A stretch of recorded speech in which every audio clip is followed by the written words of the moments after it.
আহিলে পালে এনেদৰে মৰা হস্পিটেলত ইমান সময় ৰাখি থোৱাটো কিন্তু ভাল কথা নহয়। মই মন কৰিছোঁ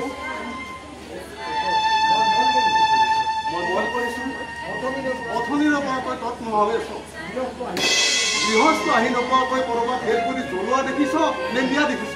মই কিবা ক'লেই ডাঙৰ খাই উঠে। এইদৰে চকুৰ আগত পৰি চাই থাকিব নোৱাৰো নহয়। কলিজাখন কিবা মচৰ খাই পৰা যেন লাগেহে। তাতে আকৌ ই মোৰ ঘৰৰে ল'ৰা অৱশ্য নহয়। মোৰ ইয়াত পৰিয়ালৰ চকু পানী পাব নালাগে। ক'ত ইয়াৰ পৰা এটাই হ'ব পাৰ তই কুকৰ্মৰ কথা মোৰ এই নখ দৰ্পণত আছে। ধন আহিব মই ফাদিল কৰিহে আনিম।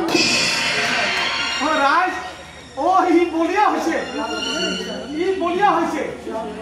ইয়াৰ লগত থাকিলে পিতা পুত্ৰ নহয়, কোনোবা এজনৰ ইয়াত যে মৃত্যু হ'ব সেইটো খাটা। পিছে ৰাইজ মোক কিন্তু বেয়া নাপাব। এই মুহূৰ্তৰ পৰাই ঘৰ সংসাৰ গাঁওখন চব ত্যাগ কৰিলো মই। আহো ৰাইজ আহো।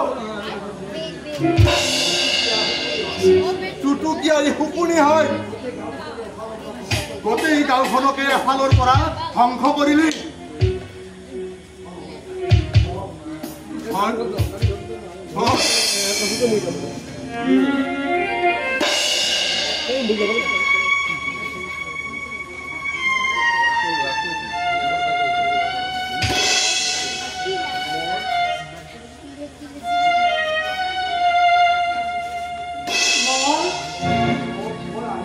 মই আহিছো মন ক'ত আকৌ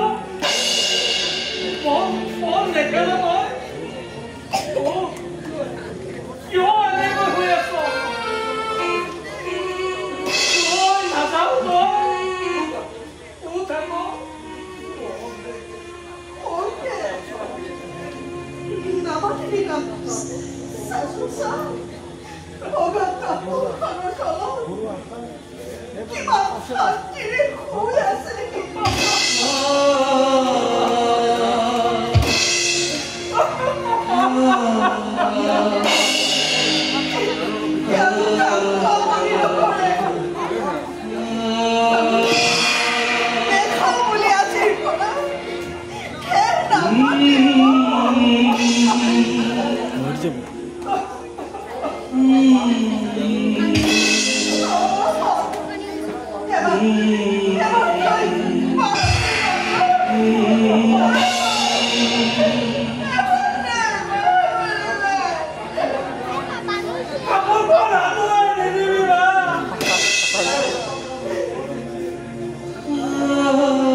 চিৰন্তন সত্যক মানি লোৱাৰ বাহিৰে আন কি উপায় আছে?